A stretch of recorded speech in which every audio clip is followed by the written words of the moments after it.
Shalom and good evening. This is TV7 Israel News broadcasting to you from Jerusalem. And in today's top stories, Jordan's King Abdullah vows to continue coordination and consultations with the Palestinians on developments related to the anticipated American peace initiative to the Israeli-Palestinian conflict. Prime Minister Benjamin Netanyahu addresses Israel's parliament, the Knesset, during which he repeatedly urges his feuding coalition partners to remain in his government, emphasizing that there was still time to settle their differences. As the Syrian army's onslaught in eastern Ghouta continues unabated, U.S. Ambassador to the United Nations Nikki Haley warns that Washington remains prepared to act if it must, if the world body's Security Council fails to act in Syria. Jordan's King Abdullah concluded a meeting with Palestinian President Mahmoud Abbas in the Jordanian capital Amman. During the meeting, the two leaders discussed the latest developments regarding Washington's plan to advance a peace initiative aimed at resolving the decades-old Israeli-Palestinian conflict. The Jordanian monarch reiterated to the Palestinian president his country's full support to the Palestinian people and emphasized his determination to defend the Palestinians' legitimate rights to freedom and the establishment of an independent Palestinian state on what he termed as Palestinian territories. Following the meeting, King Abdullah and President Abbas released a joint statement in which they vowed to continue coordination and consultation on developments related to the anticipated American peace initiative, as well as resolutions that would bolster Palestinian legitimacy within the international community that would ultimately lead to the establishment of an independent Palestinian state with East Jerusalem as its capital. Now to the Gaza Strip, where an explosive device was detonated near the convoy of Palestinian Prime Minister Abdullah, who was visiting the Hamas-run enclave this morning, accompanied by Palestinian General Intelligence Chief Majid Faraj. 7 people were reportedly lightly wounded in the blast, all of whom were classified as the Prime Minister's security detail. Minutes after the blast, Prime Minister Abdullah appeared unhurt on television, delivering a speech at an inauguration of a new sewage purification facility in the northern Gaza Strip, which was funded by the European Union, European governments, and the World Bank. Abdullah stressed in his speech that the Palestinian Authority will not be deterred from those who seek to prolong the dispute between Fatah and Hamas, whom he claimed actively seek to end their bitter split. The Palestinian leader further stressed that Fatah will continue coming to the Palestinian enclave to try and end divisions with Hamas. Now to Jerusalem, where Prime Minister Benjamin Netanyahu addressed Israel's parliament, the Knesset, and repeatedly urged his feuding coalition partners to remain in his government, emphasizing that there was still time to settle their differences. The cabinet dispute centers on a long-standing division in Israeli society between the majority of Israelis who serve in the country's military and the Jewish ultra-Orthodox community that rejects any form of participation in the Israel Defense Forces, demanding full religious exemption. While the ultra-Orthodox parties within Netanyahu's government only consist of 13 out of his coalition's 67 mandates, the Prime Minister's necessity to preserve at least 61 mandates out of the country's 120 parliamentary seats to assure the government's survival has granted the ultra-Orthodox factions disproportionate power. The leverage over the coalition's survival has once again instigated the dispute over military conscription when the ultra-Orthodox factions started drafting a bill that would extend exemptions for the country's religious seminary students. The move has angered the remaining partners within the government's coalition, citing an unequal share of the population's burden within Israel's defense establishment. Nevertheless, the determination by the ultra-Orthodox parties to pass a bill on the matter, amid strong opposition from other coalition factions, primarily that of Defense Minister Avigdor Lieberman, has threatened an imminent collapse of Benjamin Netanyahu's government. אם יהיו בחירות, נתמודד בהן וגם ננצח.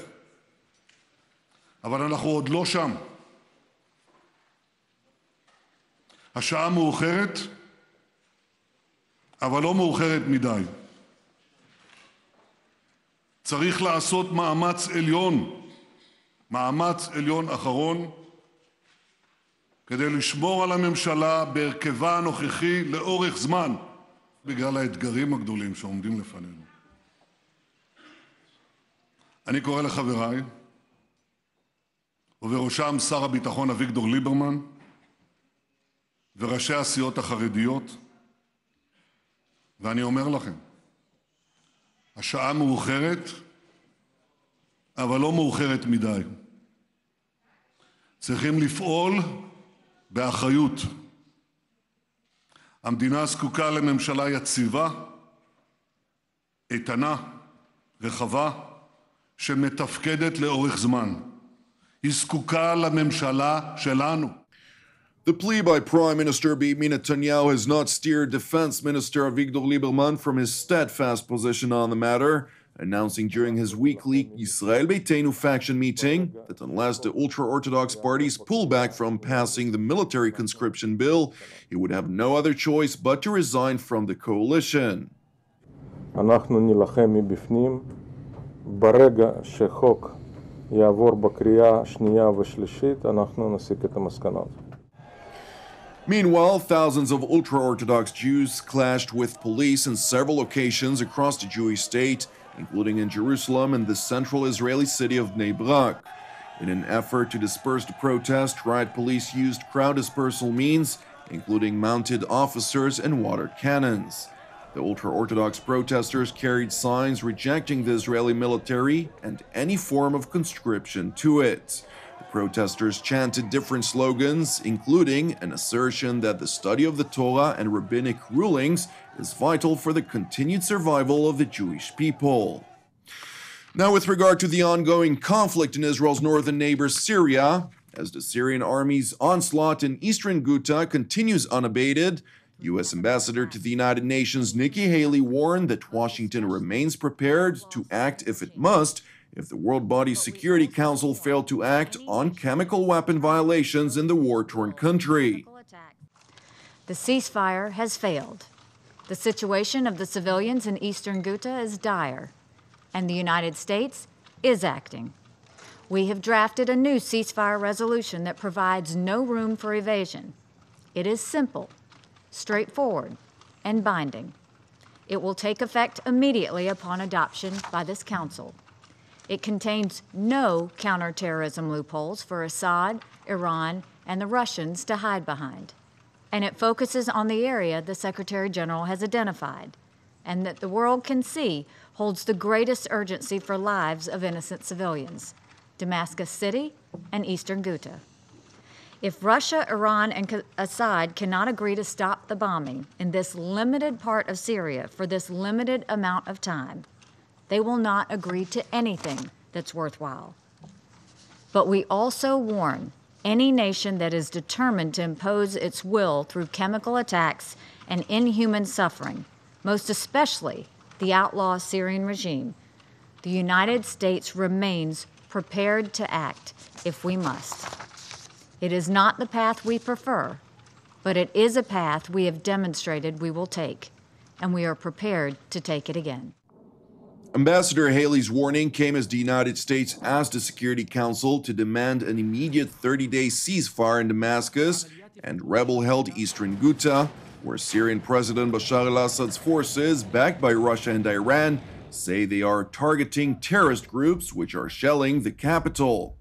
Russia's UN ambassador Vasily Nebenzia told the Security Council, however, that the Syrian government has every right to try and remove elements that threaten the safety of its citizens and described the Damascus suburbs as a hotbed of terrorism, while condemning the American warning as a move aimed at preparing the ground for the unilateral use of force against the Syrian government.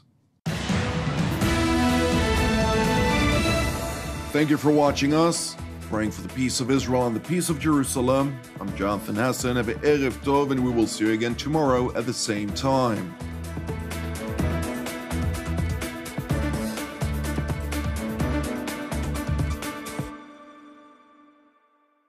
In order to donate to TV7 Israel News, please follow these simple steps. First, press the Donate logo, located at the bottom left side of TV7 Israel News Facebook page, or on the Donate tab at the head of the page. Then insert the amount you'd like to donate, and fill in your credit card information.